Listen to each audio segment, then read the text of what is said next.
That's right. Ebru Primetime News on this 8th day of September 2020 begins right now. Good evening and welcome aboard. My name is Kenneth Kazungu. Our sign language interpreter for tonight is Joyce Werimo. Now, the Senate now faces dissolution and closure if the governors keep up with their promise after their timeline lapses.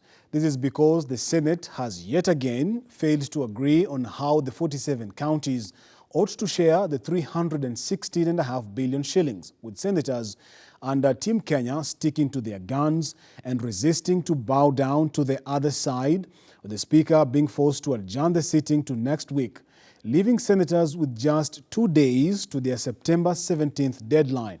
The big question is, will they, if they failed to do it in 9 sittings, will they hack it in 2 days?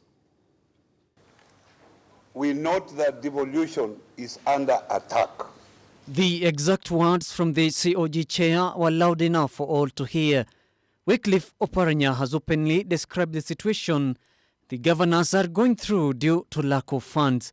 Despite our efforts to provide solution to the existing stalemate, our proposals have been disregarded. Further, Parliament and the National Treasury have failed to operationalize the principles laid out in the Supreme Court Advisory Reference number 3 of 2019. This comes as Senate adjourned the special sitting that was meant to unravel the stalemate on revenue allocation. We will be lying to country. We have said money follow functions. And that is why some of us have said population. In Nandi, for example, per square kilometer, Mr. Speaker, is 310. In Marsabit, which is the largest, 6 kilometers per square kilometer, Mr. Speaker. So what do you do when you have more people that is needed in Nandi? My brothers in Coast, you are going to lose today 153 million. Mombasa County, you are going to lose today, not tomorrow, 135 million. Where are your Narok County, Mr. Speaker. Where are your masks? Narok County. The governors are not backing down on their demands as they claim that county staff have not been paid for months now as the stalemate continues to bite the counties. To date, the salaries of county employees, including our frontline workers, have not been paid for the past 3 months, hence threatening our response measures towards the COVID-19. Governors have come clear on the amount disbursed to counties to curb the spread of COVID-19, saying that the 10 billion amount that was earlier mentioned by the Senate was not true. And the Senate, alleging counties have received support amounting to 10 billion shillings. We hereby set the record straight and note that counties have so far received a total of 7.36 billion. It is only yesterday that farmers complained of not being involved fully in the decision-making by the Agriculture Ministry, and today the governors too have criticized the ministry for shoving them off. The Council of Governors wish to express its displeasure with the conduct of the Ministry of Agriculture for undertaking reforms in the sector without involvement of counties. In addition, some of the coffee-producing counties have not been included in the coffee fund. Health Ministry was not spared too, as senators who are aspiring to be governors by branding the current governors as corrupt were put on the spot. The Ministry of Health has declined to sign the MOU on the micro-medical waste equipment scheme. Additionally, we are aware that a number of senators are nurturing aspiration to be governors, and as such, the deliberate efforts to portray governors as corrupt.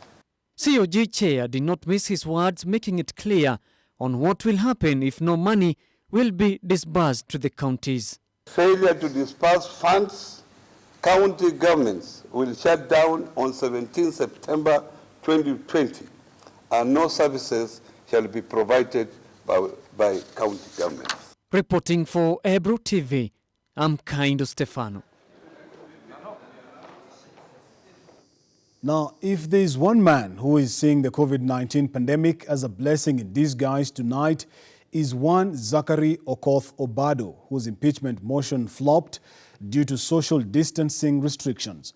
The Orange Democratic Movement Party will have to try again another time when the Speaker says maybe social distancing will be able to be achieved. I'm back. I can discharge my duties. When the Migori County Assembly resumed from recess this morning, anxiety was high that the impeachment motion against Governor Okoth Obado would be on top of the in-tray. Therefore, honorable members, here I have a long speech. But no sooner had the Speaker made his opening remarks, You can see the way we are seated.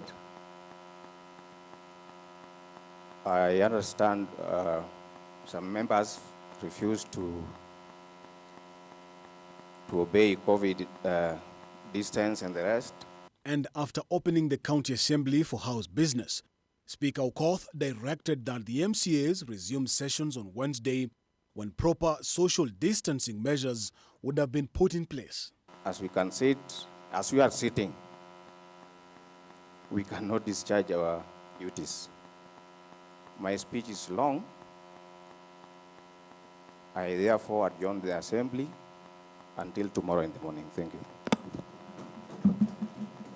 The move coming a win for Governor Obado and a blow for the Orange Party, which threw its weight behind the removal from office of Governor Obado, citing graft charges against the second-term county chief as ripe grounds for his ejection. So you are being confused from Nairobi. You are being misled from Nairobi. You can see not you alone are misled. Even the whole force that is outside there. You can see a very peaceful assembly. We don't have an issue.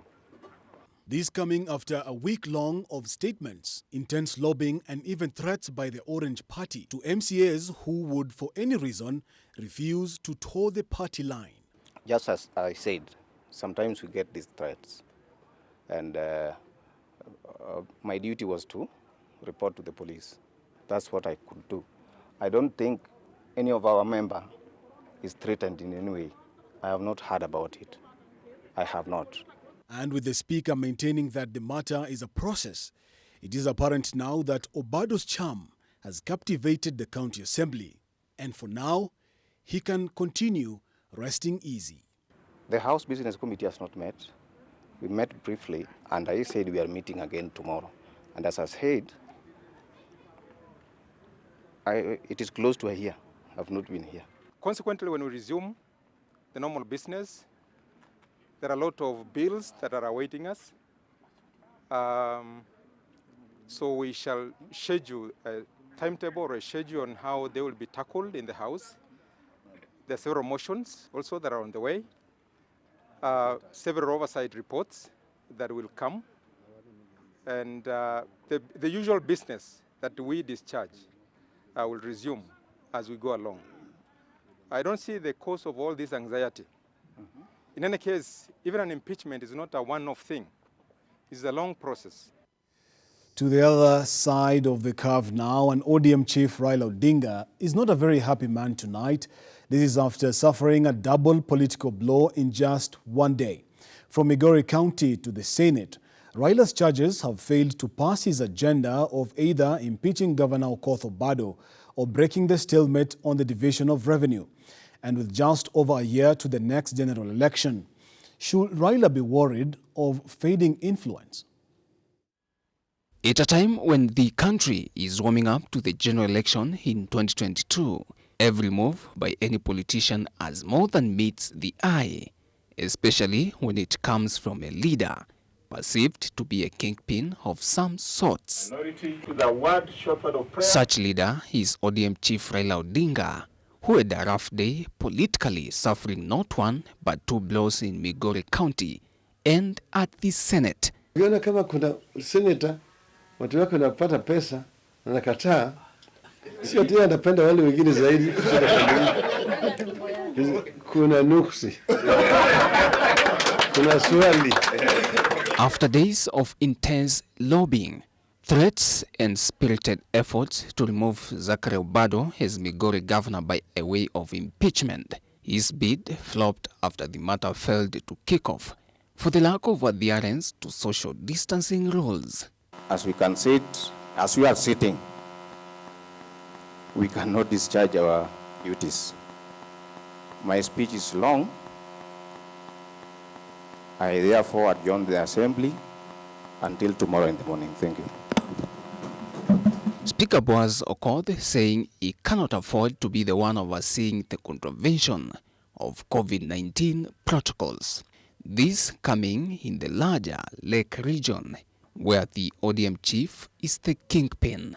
After opening the county assembly for house business, Speaker Okoth directed that the MCS resume sessions on Wednesday, September 9th, when proper social distancing measures would have been put in place. Very clearly stated in our standing orders in our rules and the Speaker's rules. So what I'm seeing are not religious capes. I direct that you remove them so that we make progress on other matters in the House. Miles away at the Senate, the ODM chief's charges could not rise up and push for the one man, one vote, one shilling agenda, which he stands for. Some, like Narok Senator Ledamo Lekina, openly differing with him, despite his weekend plea to senators to put Kenya forward. And with just a year to the poll, should the opposition chief be worried of fading influence? So, Mr. Speaker, this is not something to rush. The Speaker, the member who is raising a point of order should rise on a specific order, standing order. Number two, Mr. Speaker, your ruling, Mr. Speaker, must have determination as to the type of the cabinet. And with the upcoming BBI report that could lead to constitutional changes, will Raila suffer the same fate as now? Moving on to other stories making headlines tonight, and Murua Dikir Member of Parliament Johanna Ngeno will spend another 2 nights in police cells before the court gives a ruling on his bail application. The MP was on Tuesday charged with 2 counts of hate speech and offensive conduct. The MP, who was charged during a virtual hearing, was accused of using abusive language on September 6th at Junction area, Olgos, Sophia Village. He faces a second count of offensive conduct on the same day and place. The second charge states that at a public gathering, he directed insults at the presidency. On the 6th day of September 2020 at Junction area, Olgos, Sophia Village in Transmara, West Sub-County within Narok County, at a public gathering at the home of the late Joseph Waitakei Kipsang, used to abuse words to it. Uhuru Kenyatta fanya kazi na DP, kama utaki vunja serikali, kwenda nyumbani, kwani unapembelezwa. Wewe sio Kenya, Kenya sio shamba ya Uhuru Kenyatta, Kenya sio shamba ya Jomo Kenyatta, Kenya sio shamba ya Mama Ngina, Kenya ni nchi ya Kenya na Wakenya 1,047,000. Sisi ndio wenyeji wa nchi hii. Hii sio shamba yako bana. Hii sio nchi unaweza peleka penye unataka. Hapana. This is our land. Kama unataka kufunga sisi, funga sisi. Kama unataka kupiga sisi risasi, piga sisi risasi. Baba yako alipiga watu wangapi risasi? Na Kenya inaendelea. Si hata yeye aliingia kwa shimo, whereby a breach of peace was likely to be occasioned. Is that true or not so? Not true, Your Honor. The accused will remain in custody meanwhile. Pending the ruling. What time, Your Honor? At 12. 12 noon. Yes, we'll serve the... Now, a section of Kenyan leaders have now called upon their counterparts to refrain from insults and abusive language, irrespective of their political sides, ahead of the 2022 general election. Women leaders under the banner of Embrace now want the legislator, that is Kapseret MP Oscar Sudi, to apologize to the president, that is Uhuru Kenyatta, and his family. The National Cohesion and Integration Commission has in the meantime expressed its concern over the recent utterances made by Sudi. Now, NCIC implored all Kenyans to exercise restraint and tolerance as the relevant agencies look into the matter.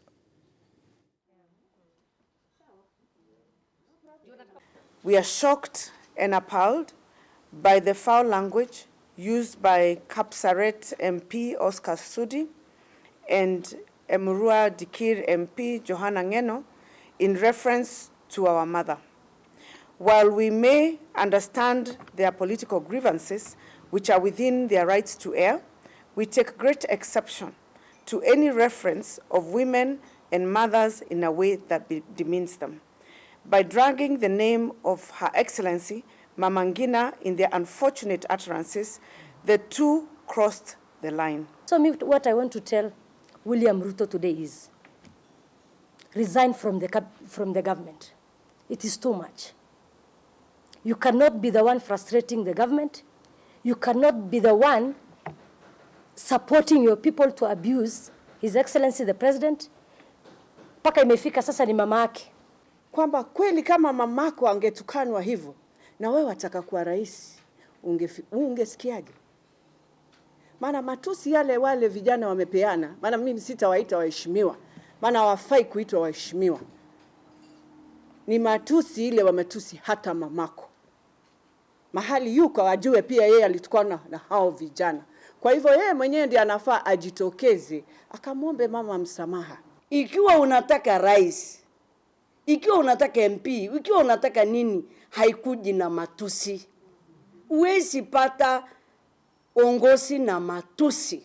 We don't want hypocrisy of hiding behind Twitter. After sending people to insult, you hide behind Twitter to pretend like you disassociate yourself. If he truly disassociates himself from these sentiments, let Oscar Sudi, let Johanna Ngeno, let Murkomen, let publicly apologize to Mama Ngina Kenyatta. Then we will know that he is not part of this thing.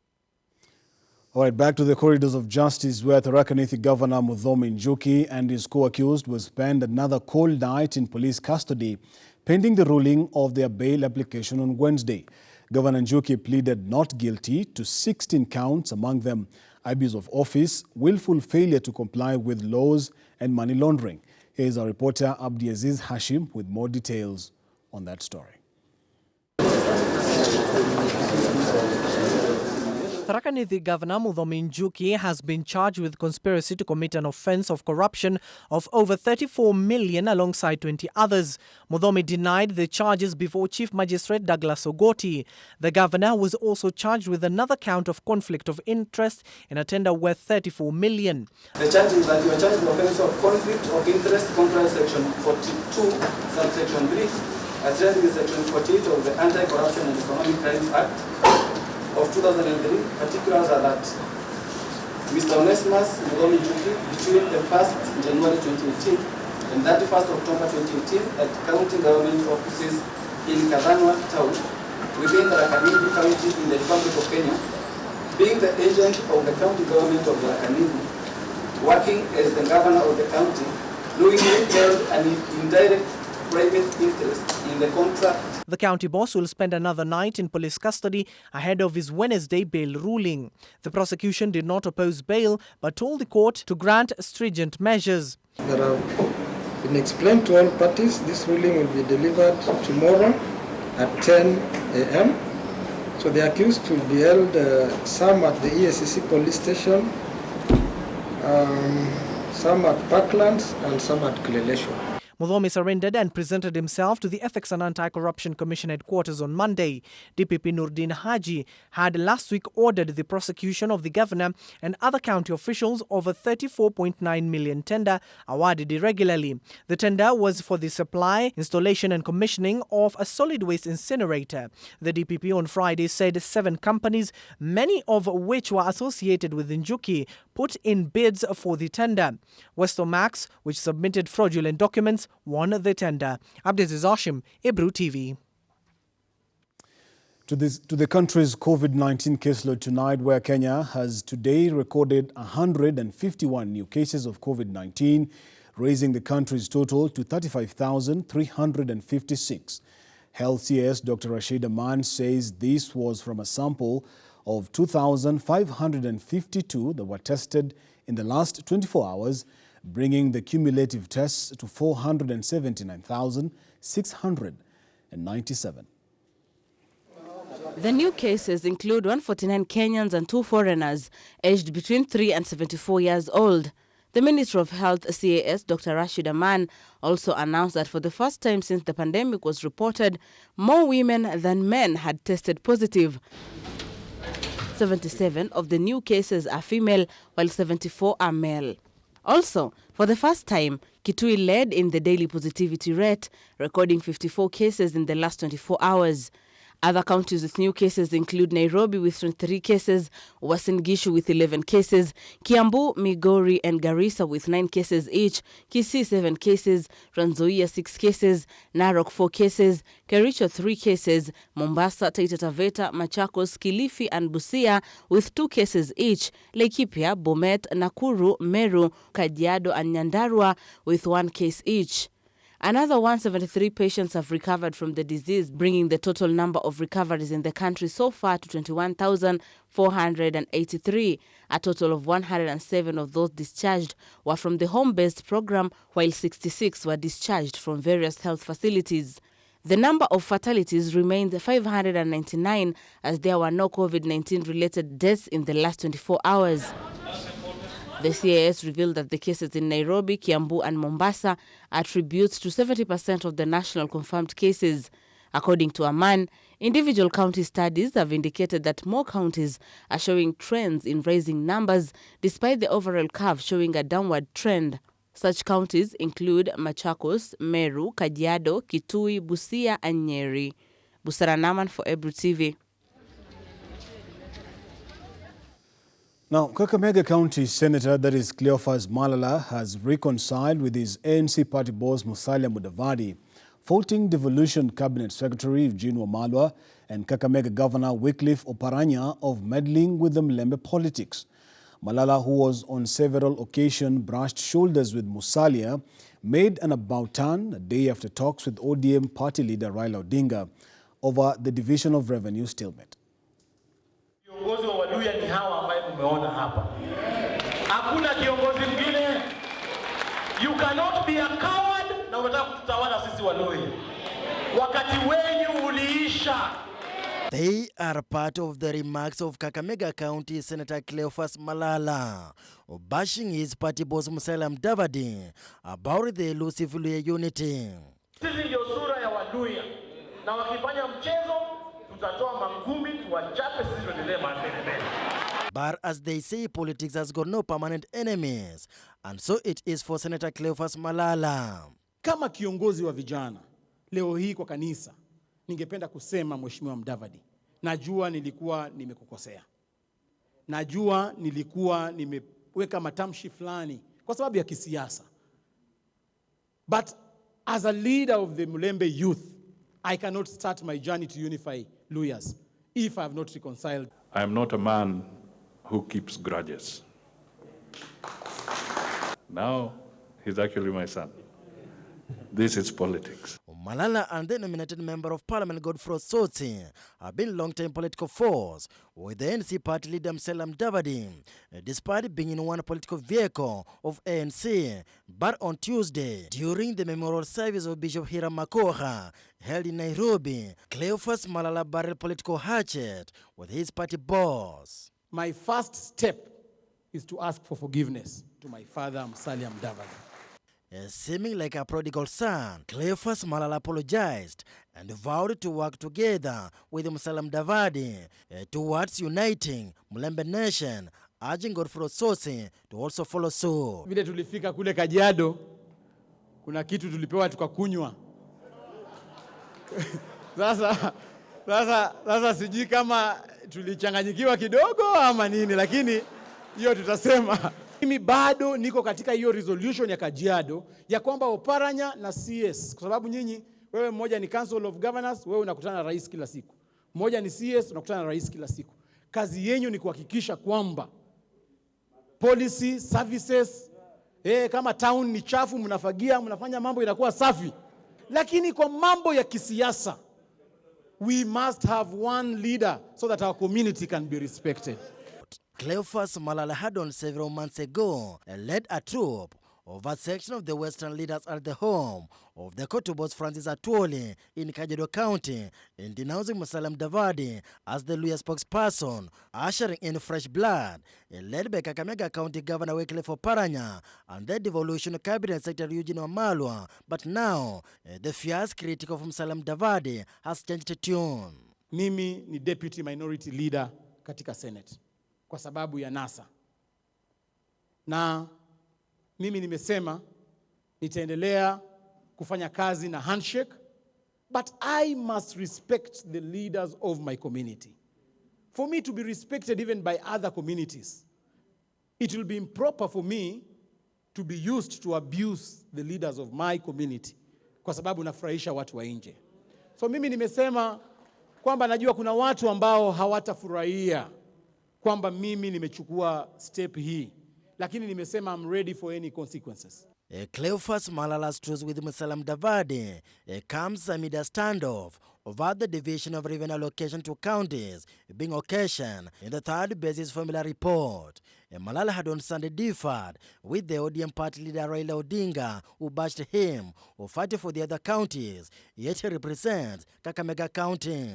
The following Monday, Raila Odinga invited Cleophas Malala at his Capitol Hill office, at least to convince him to change the position. However, this seemed to have fallen on deaf ears. We can disagree on principle, I have no problem.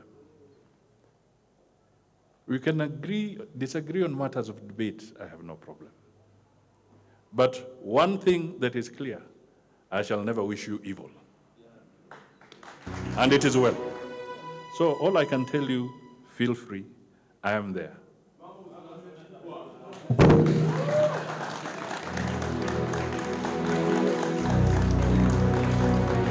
The about turn of Cleophas Malala to back Musalia Mudavadi now creates a huge blow to Raila Odinga, who has been using the young legislator to lure the Mlembe people. Reporting for Ebru TV, I'm Jeff Khaemba. You know, as we want to take this first commercial break here, I want to leave you with a very quick quote. They say in politics, nothing happens by accident. And if it does happen by accident, you must bet that it was planned to happen that way. As you think about that, let us pay some bills. When we come back, we continue with our Katiba at 10 series. Welcome back and thank you for staying with us. Now, the 27th of August 2010 marked the end of a 20-year-long debate on whether or not to change the Constitution. And with a single flourish of his pen, the then President Mwai Kibaki changed Kenya forever, marking what many would call the birth of a second republic. Among the key areas is the healthcare sector, which is enshrined in Article 43 of the current Constitution. And as Winnie Lubembe explores, there have been hits and misses in the sector, which has recently been entangled in scandals.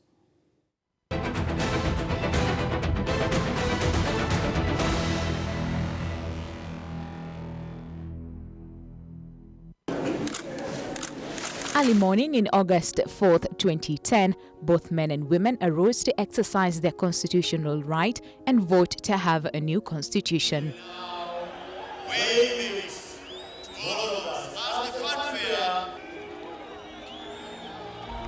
The most significant changes included parliamentary oversight of most presidential appointments and decisions, constitutional limits on the number of cabinet posts, a Senate to review parliamentary decisions, powerful provincial governments replaced by a network of smaller counties, creation of a Judicial Service Commission, a Citizens' Bill of Rights, Land Commission to return stolen property and review past abuses. Satisfied with the changes, a new constitution was signed into law and the document lifted before the cheering crowds 23 days later. One of the notable changes in the new dispensation was the handing over of the health function to the devolved units to be managed by governors. The move would change access to the critical service, which is a fundamental human right, one which is guaranteed in the Constitution of Kenya. Article 43(1)(a) of the Constitution provides that every person has the right to the highest attainable standard of health, which includes the right to health care services, including reproductive health care. Article 43(2) also provides that a person shall not be denied emergency medical treatment. However, a majority of Kenyans a decade later tell a different story. One Ann Wanjiru, representing a number of Kenyans who cannot afford to pay for medical bills. Nikatolewa risasi za mguu mbili, alafu hiyo ya kichwa wakasema haiwezi toka. So sasa walifanya operation hapa na hapa katikati, wakasema imeshika mfupa. Wakaweka dawa ya kuua sumu, hivyo ndivyo daktari aliniambia, ile sana nilikuwa nafahamu, na wakaweka ka plastic. Sasa iko katikati wa plastic na mfupa. And as if Anne is not the only one feeling the pain, Mildred Odhiambo, a single mom of 3, has been living with a stomach hernia for the last 9 years. Hii ilitoka ikatoka nje sasa the way it is. So akaona ile ya ndani japona. It's like I love another 2 wounds. Akasema kama hii ipone kwanza ndio nirudi now hapo iwezi tengenezwa. Kajata niliendaga line ya nini paka nikachoka cause saa hizo una pesa, you hustling watoto. I wasn't able to make it. She has been forced to make a tough balance of between life and life. Go for surgery and let her children go hungry and not go to school, or continue living in pain but ensure her children have food on the table. As any mother would, Mildred has chosen the latter. What will I do? This medical condition, I have nothing to do. Sasa uchungu nitazoea tu, paka I have to work. And several kilometers from Mildred in Kibra, we meet Jane Anyango, whose 3-year-old son is living with spina bifida. Vile nilikuwa na watrain kukaa, juu kama ni kwa kuwaeka kwa bisheni nilikuwa na waeka wote, nikifanya nini nikishughulika na kazi zangu. Sasa ikakuwa huyu mdogo ndiye akaanza kukaa. Nikimweka yeye anarudi tu hivi. Nikimweka anarudi tu hivi. Nikasema simwekangi vitu ama nini. Nikabidi sana nimwekange.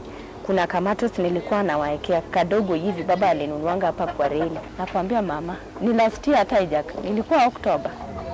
Nakwambia na mama nilitoa machozi kwa hii nyumba yangu. Nikiimagine mtu wangu pia atakuja kufanyiwa upasuaji.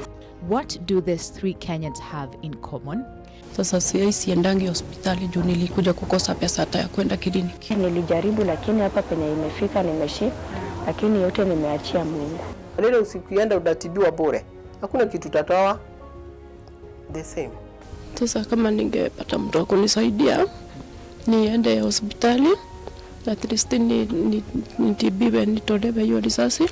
Juu unaona kata daktari aliniambia ilichangia kuparalyze kwa goi side. If access to healthcare is a basic human right, why then are these who represent a majority of Kenyans have been subjected to a suffering of this magnitude? We spoke to Dr. Francis Kenneth, a microbiologist from Kenyatta National and Referral Hospital. The mwananchi himself is very poor. They cannot afford. When you go to that hospital, they write for you, they give you prescription. They will tell you, buy Panadol, buy this one. They give you all the medicine that you need. But from there, when you go to the pharmacy, the medicines are not there. So you really, now it beats logic. Where are this medicine going? Dr. Kenneth says not getting it right from the beginning has pushed the health sector further down the drain. The pinch of poor accessibility and affordability of healthcare in the country has not only been felt by Kenyans, but healthcare workers as well. From constant strikes in what they term as frustrations from the health ministry has been blamed on lack of a health service commission, which at some point even bring back the debate of whether the health function should be brought back to the national government. Apart from delayed salaries for over 2 months, and now delayed salaries in almost all counties, lack of promotions, a lack of commitment to address human resource issues. I am so disappointed. However, what seemed as a beacon of hope to many Kenyans was the launch of a universal health coverage program piloted in 4 counties. 2 years later, the program has established ground in some counties, while in some it is yet to pick up. Dr. Kenneth continues to say corruption, which is deeply rooted in all health entities and agencies, including the National Health Insurance Fund, is the biggest hurdle. You can imagine from the time of the Constitution promulgation up to now, the coverage have improved from 4% to around 12%. But now, they have issues now. They give you, they approve maybe specific percentage, which is very low, and you are supposed to top up. As the country is reeling from the effects of poor governance and lack of proper policy implementation as well as corruption, COVID-19 struck and literally put the world to a standstill, unmasking the underbelly of the sick state of health in our country, which boasts of having one of the largest economies in the region. Only solution to a standardized and centralized management of human resources for health is the creation of a health services commission. And if that was enough, the Kenya Medical Supplies Agency scandal brewed, and till now, COVID-19 millionaires, as they are known, have not been held accountable. I think for us to move, we should, even this KEMSA thing should be devolved, so that we have like 5 or even 4 KEMSAs, so that issues can be sorted out at specific, and even those allocations must be specific, that this is KEMSA for northern region, this is KEMSA for southern region, maybe western region, so that now they can manage those issues around there. The scandals involving millions of shillings meant to combat the contagion now in the pockets of a few selfish individuals begs the question, 10 years later, are we making strides towards attaining free healthcare for all, or are we going back to where we were?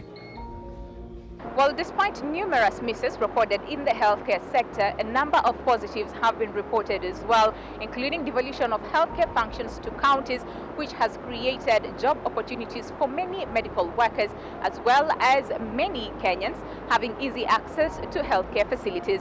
Winnie Lubembe for Ebru TV.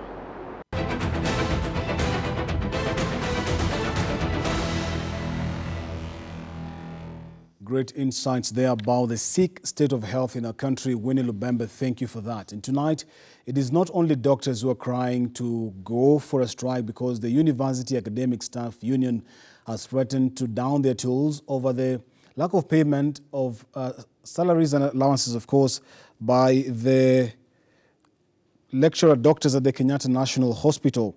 While serving a 7-day strike notice, the lecturers have further accused the UON Vice-Chancellor, Professor Gitahi Kiama, for mistreating academic staff. More from our reporter, Milia Kisianya.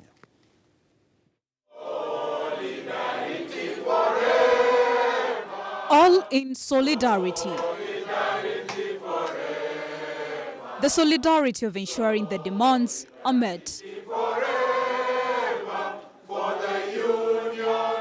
Health Department lecturers at the University of Nairobi have decried withheld COVID-19 allowance that has since then seen a number of them withdrawing teaching services. The lecturer now saying the situation may delay the planned graduation of intern doctors and specialists. There is an ugly head of repression manifesting itself at Nairobi University. Lecturers, professors, are being arbitrarily removed from the payroll. This is the reason why we are saying, before you appoint these vice chancellors, get the input from OASU. You will end up appointing madmen. And to ensure this demands are met, the University of Nairobi currently does not purchase personal protective equipment for the doctors. And we are demanding, now before the doctors go back, you must give them protective gear.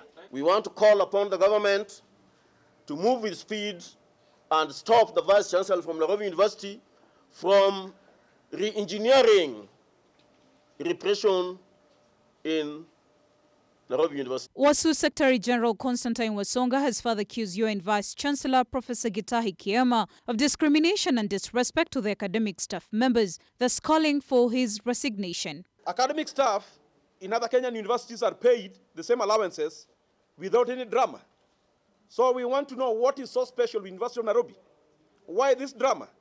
And as a union, we think the CEO Kenyatta National Hospital is being misused because it does not have the capacity to supervise professors of the University of Nairobi. Meanwhile, Nairobi Vice Chancellor Professor Kiamazi hit back at the lecturers, accusing some of them of abandoning their work at the Kenyatta National Hospital and instead focusing on their private clinics. The on and off leadership wrangles at the helm of the Nairobi University has been cited due to incompetent leaders. OASU Organizing Secretary General Maloba Wekesa now saying the university leadership has failed the workers. I am trained in a very particular narrow field to its apex. It doesn't mean that I automatically become a very good manager. No. And we have had the same. I can give an example, the University of Nairobi.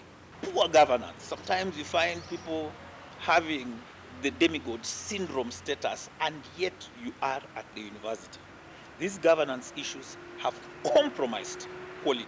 Final year students in the School of Medicine at the University of Nairobi are now likely not to resume back to class. This is following a strike noticed by a section of their lecturers who now want their COVID-19 allowance to be reinstated, as well as citing mistreatment accusation from the current Vice Chancellor. Milio Kisenya for Ebru TV. To the world of business now, where the Kenya Marine and Fisheries Research Institute, or KEMFRI, has certified fish from Lake Naivasha as fit for human consumption. Now, this follows a 2-week study on fish and water from the lake, following concerns over the quality of fish products due to pollution. This comes despite the studies indicating that parts of the lake had high-level nitrates due to a rise in water levels in the lake. The Institute CEO James Njiro noted that the levels of nitrates were not very high and did not have any effect on fish products. He was, however, quick to note that if uncontrolled, the rising levels could affect the lake ecosystem, leading to deaths of the fish. Most of the pollution is not to that magnitude which you'll be worried about. So in essence, telling people not to eat the fish. I will be the first person to eat the fish from Lake Naivasha if it's brought here. Speaking in Naivasha, Njiro attributed the high levels of nitrates in the lake to fertilizers washed from the flower farms around the lake due to a rise in water levels. He noted that in the presence of nitrate, plants like algae grew at an alarming rate, taking a lot of oxygen in the water.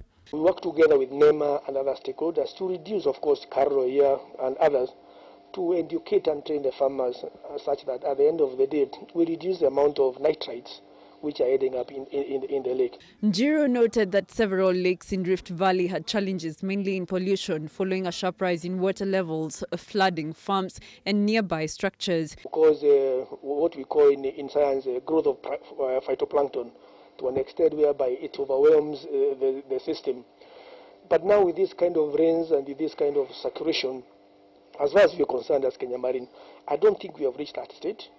Of course, we have continued to ask the stakeholders, especially the farmers, because the nitrates mostly will come from the farm. He said that KEMFRI was working with other government agencies to support aquaculture farming as fish catch from various lakes was on the decline. On his part, Professor Charles Ngugi and a fish farmer admitted that access to quality fingerlings and fish feed was a major challenge. We need to move ahead a little bit faster as institutions of higher learning, as government research organizations, to help farmers solve the problems that they are encountering in growing their fish. Ngugi noted that fish capture in major water bodies in the country was on the decline due to challenges like overfishing, lack of restocking and use of undersized nets. Treasury Cabinet Secretary Ukur Yatani has dispelled concerns that the merger of government agencies under the Kenya Transport and Logistics Network is intended to disadvantage some organizations or sections of people. Yatani, however, says the move should be seen as a major transformation to the transport sector. On 7th August, President Uhuru Kenyatta signed an executive order merging the operation of the Kenya Port Authority, Kenya Railways Corporation, and the Kenya Pipeline Corporation. Getani, who today presided over the signing of the Network Framework Agreement at the Kenya Port Authority, reiterated that no jobs will be lost into the new merger amid rising concerns from the coastal civil society groups over what they termed as regional economic sabotage. Because we focus more benefits for our people through improved business, reduction of transport costs, low cost of doing business, reduction of time for the transport of goods, and generally enhanced efficiencies. The merger now sees the agencies enjoy a seamless transport network through Kenya Railways, an uninterrupted source of energy to power the industry development, financial-based support from goodwill of Treasury, as well as skilled workforce to professionally manage relevant sectors. There's no change of mandate of those various agencies. KPL continued undertaking its duties in line with its mandate. We are only creating a team, but a stronger team. If you used to play alone or within at the village level, we have upgraded you to a level of higher standard that's going to create positive impact in the economy of the coast, but also the country. It's now official that the new outfit will manage the Kenya Port Authority, Kenya Pipeline Corporation, and Kenya Railways under the Industrial and Commercial Development Corporation after the agency's board chairs adopted the agreement on Tuesday. Kenya Railways Corporation Board Chair Witter said the corporation will reduce bureaucracy, adding that it will increase efficiency in the agencies. The official allied fears that the framework would disadvantage some organizations or sections of the people. It is very exciting time for us in many ways, a milestone moment. Those who remember the days of East African Railways and Harbours will no doubt confirm that working together of the three institutions will be of benefit, first of all to Kenyans and secondly to others in the region. So we welcome the new dawn. Kenya Pipeline Corporation Board Chair Rita Okude said the executive order has placed the entities at par in generation of income for the country and the lower cost of services. We are certain at KPC that this move will birth a lot of opportunities for us to leverage on our strengths and optimize our collective resources and deliver world-class services to our people. Because after all, government is about delivering services to people. We have competition. The competition is in Tanzania, competition is in South Africa, competition is on the West Coast, competition is up the coast in Djibouti. Unless and until we bring together the various entities that have been created over time to work together. Reporting for Ebru TV, I'm Dolly Mirigi.